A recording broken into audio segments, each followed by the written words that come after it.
You already mentioned that these media organizations tend to drift left. There's both. Fox definitely has gone way right and keeps going way right. Tucker Carlson has become increasingly more populist and supportive of previous left-wing positions. Now, Hannity I'm not a big fan of, but hold on there a minute. Mike.com is a really great example, and I'll tell you why I think this is happening and probably why it is happening. Mike.com, when they first started, they were libertarian. They were pro-Ron Paul. Right. But within a few years, they became completely woke. Why? At Facebook and Twitter and YouTube, what is deemed safe? Wokeness. So I had this conversation with Jack Dorsey, for instance. There are certain things you can't say on social media. It almost always favors the left. But you're massively successful and I'm doing the opposite of that. And I'm a centrist. I mean, come on. There are certainly right-wing, like Joe Rogan. Joe Rogan's not right-wing. Well, no, I wouldn't say he is either. I wouldn't say he is either. But well, then maybe the right has been decimated on social media, and so these companies see the algorithms. Certainly, the left would say the other thing. But it's when Mike.com starts off libertarian and then becomes woke. When Vice.com starts off as an edgy bro frat boy kind of punk website and becomes feminist. Well, when ABC News funds hundreds of millions of dollars and then 6 months later says, we're going woke, everybody. It is not going the other direction. It's flowing one way. No. I mean, it is just flowing always. It's flowing like that. The process that's underway is complementary radicalization. But I mean, that is what it is. It's it's that the right becomes more right because the left becomes more left. Have you seen the Pew data on this?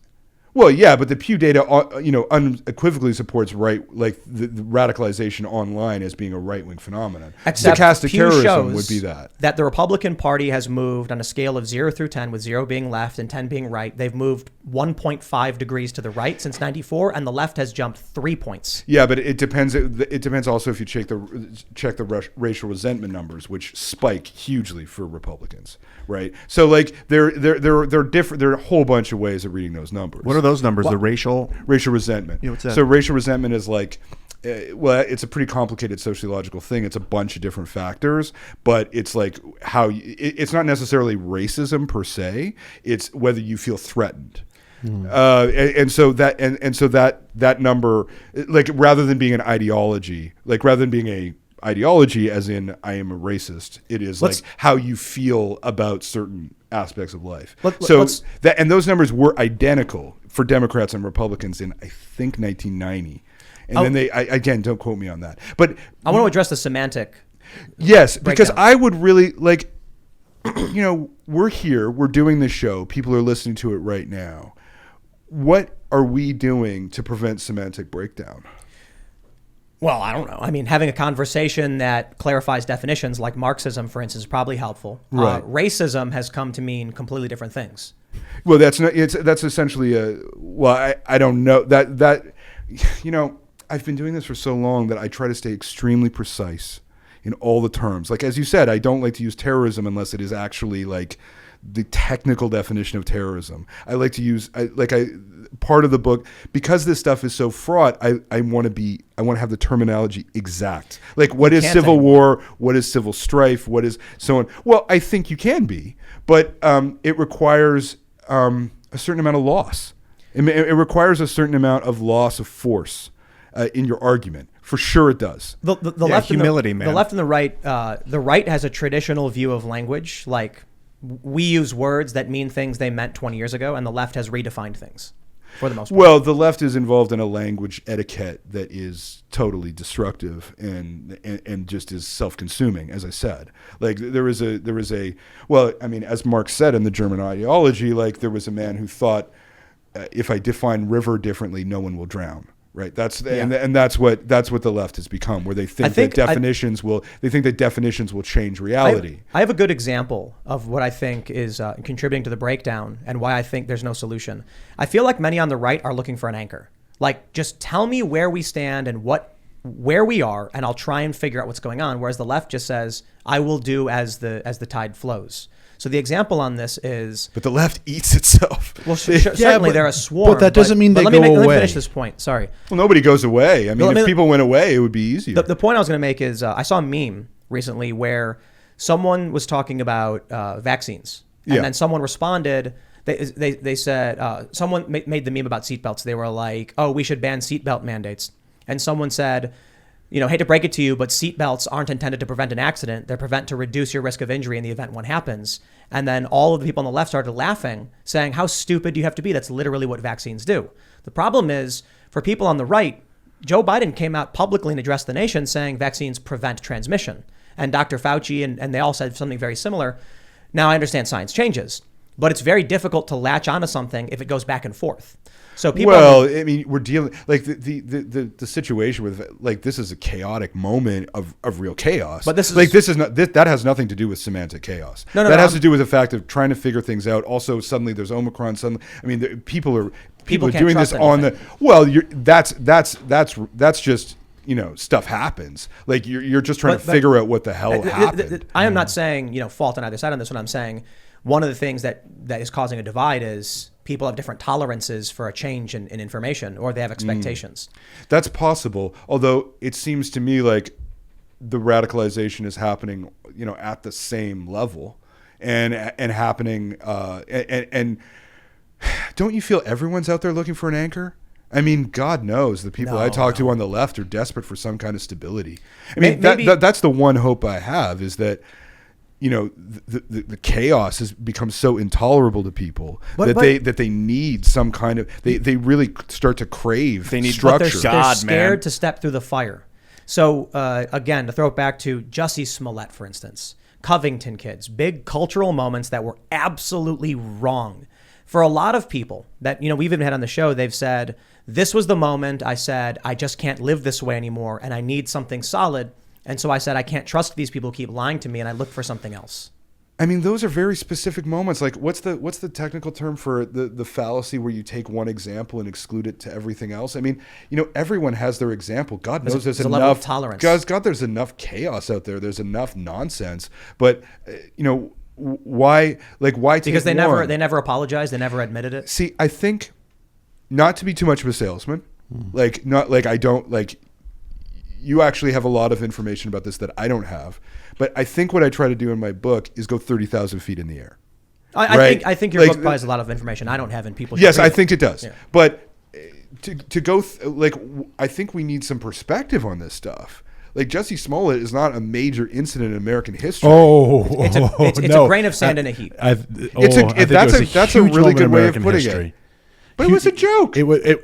But it wasn't a joke in the sense the way institutions latched onto it, the way elected officials latched onto it, the media latched onto it. And I think one of the ways where, I don't want to say I disagree with you, but where we see the world differently, I do not see the right trying to cancel the left the way the left tries to cancel the right. Small example of that. You have this lovely singer, British chick, Adele, who won an award, and because of the current time period, a week ago, it was a gender-neutral artist of the year. And in her acceptance speech, she said, I wish it weren't, I won't fake a British accent, I wish it weren't, although she's Cockney, I wish it weren't artist of the year, I wish it were woman of the year, because I love being a woman. That turned into Adele's trying to cancel the trans movement. Adele should be banned on Spotify. Stop buying Adele. I don't ever see that on the right. And proof of that is 2 years ago, the NFL, they kneel at the anthem. Stop watching the NFL. No one stopped watching the NFL. Well, no one stopped. Burning Look at the Super Bowl numbers. Look at the playoff numbers. The right can't go to a cancel culture the way the left can. What would have to happen for people to stop watching the NFL? It's unimaginable. I don't know. Exactly. The Civil War can happen but the NFL is going to continue. But look at the movement to get Taylor Swift to pull her record off of Spotify because of Joe Rogan. I don't think you see that on the right. There are calls for it. Certainly there are calls for it. We should stop, the NFL being the best example, we should stop watching the NFL, but they don't. But see, the right couldn't boycott these cultural moments. Couldn't boycott Netflix after Cuties came out. I don't see the. I don't see the. Like you guys are worried. You guys are worried about Jussie Smollett, and you're worried about the NFL, and you're worried about the halftime show. No. Hold on. Hold on. Those are grains of sand in a heap. Yes. No. Fair enough. I'm worried about commentary. What the left's worried about is that by 2040, 50% of the country is going to be in. 50% of the Senate is going to. 85% of the Senate is going to be controlled by 50% of the country. That's a good thing. But that really, to me, devolves into like pseudo democracy. We're a constitutional republic, not a democracy. Well, see, this is where we get into it's time to separate.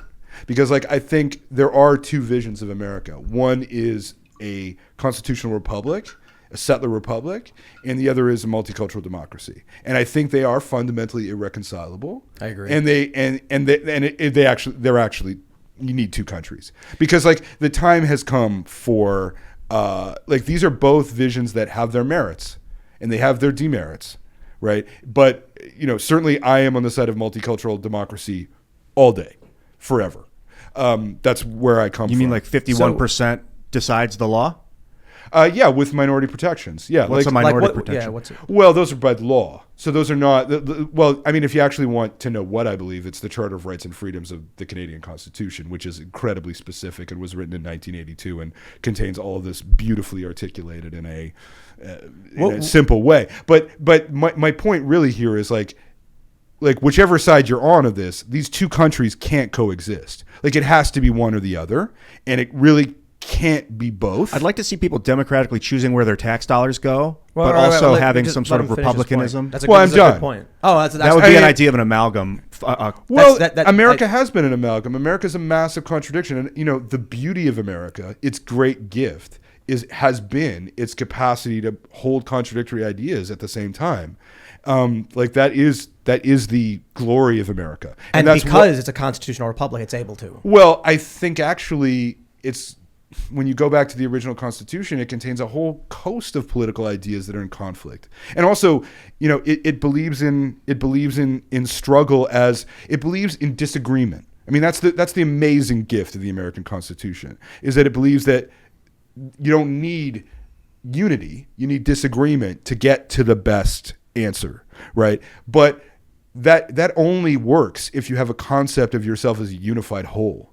And when that evaporates, when that dissolves, you're left with, irreconcilability. And that, like, I think, have you read Washington's farewell address recently? No. I mean, it's really worth reading because it's a great work of genius. Like it's a really fascinating book because he predicts exactly where you are right now. Like exactly where you are right now. And he did it on his retirement. I imagine you did a lot of research on the first American Civil War. Yeah, I mean, there's so much work on it. Like, I would never call myself an expert on that. Sure. Like, I definitely read a lot of books about it, but just, I would never. There's some things in here that I do consider myself an expert on, but that there are so many Civil War experts. Just because you asked me earlier what I thought was going to happen, we didn't quite get into it. Yeah, I will say we spent a lot of time, you from 30,000 feet, me from someone on the ground, trying to explain my positions. I don't think I need to explain them to you for the most part. I think, you wrote a book. I obviously want to explain it to the audience. But as for what I think is going to happen, we hear a lot of peaceful divorce. You mentioned these two countries can't exist. But there is, in my opinion, no scenario in which there's a peaceful divorce. It's almost impossible. And the reason for it is, it was actually someone on the show brought this up. I can't remember who, but they made a great point. There's two countries. You say multicultural democracy and constitutional republic. Both have their merits. The first Civil War, what happened? It was like, I think 4 states legally seceded. Yeah. Everybody was like, all right. Then I think 7 more states joined in, and they all went, well, okay then. And then the North said, but these military bases are ours, and we're going to remain in them. And that's when Fort Sumter in South Carolina, they said, no, hold on. You got to leave. Nobody believed the muskets were loaded. Nobody believed the cannons were armed. They all thought that it was just bluster and there would be no fighting because it could never happen here. That's right. And then the bombardment started. No one foresaw the first Civil War. Yes. Even though in hindsight it all seems perfectly clear and the structures are all there and it's like there's no way that it couldn't be a civil war after the nullification crisis and the bloody Kansas, after whatever happened here, right? Yeah. Harper's Ferry. Like we're like 15 kilometers away from where this happened. But after all that, but even Fort Sumter, I mean, Jefferson Davis said it's probably nothing. Yep. I bet the leaders of the North knew there was something coming. As soon as they left, they're like, yo, we're getting that back. They had to go to Europe to buy guns, the North. The blockaded industrial the superpower of the world in 1850 had to go to Europe. I wonder how much of our treasury they sold out for those weapons. They bought a lot of guns. And so here's what happens now. So it'll bankrupt there was the a country great statement, too. Great. I think Texas had written this, that they had joined the South simply by nature of geography. Yes. Not ideology. Same thing would happen today because... Well, Texas was a slave state. California was a free state, and that's where they lined up. But they were so nascent. I mean, you're talking about you're not talking about large groups of people, right. In the first Civil War. The idea was, and then you also had slave states who joined the North by nature of geography. Yeah, because of geography. Yeah. So what I think would happen, but there was only one, right? Maryland, I think. I think it was.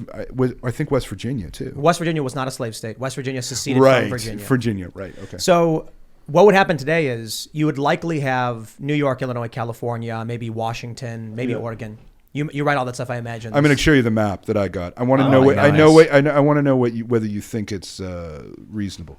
But go on, please keep going. So I think it could start with rapid defederalization, but then ultimately what will end up happening is one side's going to say, I'll slide that over.